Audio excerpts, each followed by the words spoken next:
28 लाख घरांना लाभार्थी निश्चित झाले, 27 लाख घरांची मंजुरी मिळाली.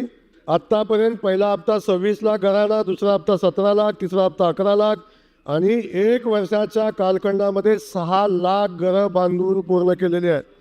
हे आजपर्यंतच्या देशाच्या इतिहासातला विक्रम आहे. एका राज्यानं एका वर्षामध्ये 6 लाख घरं बांधणं हे आज देशातला विक्रम आहे अध्यक्ष महोदय. आणि आज आम्ही उद्दिष्ट ठेवलेलं आहे, येणाऱ्या 1 वर्षामध्ये 15 लाख घरं बांधून देण्याचा पूर्ण करण्याचं उद्दिष्ट आम्ही ठेवलेलं आहे.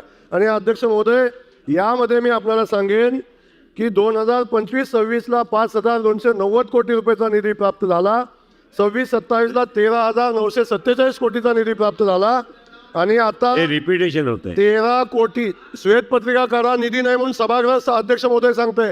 निधी कुठल्याही पद्धतीनं निधीची कमतरता नाही. 13,947 कोटी रुपयाचा निधी प्राप्त झालेला आहे. निधी अभावी कुठल्याही घरकुलाचं काम थांबलेलं नाही, निधी कमी पडणार नाही. त्यामुळं सभागृहाला मी आश्वस्त करतो की येणाऱ्या 1 वर्षाच्या कालखंडामध्ये 15 लाख घरं आपण बांधू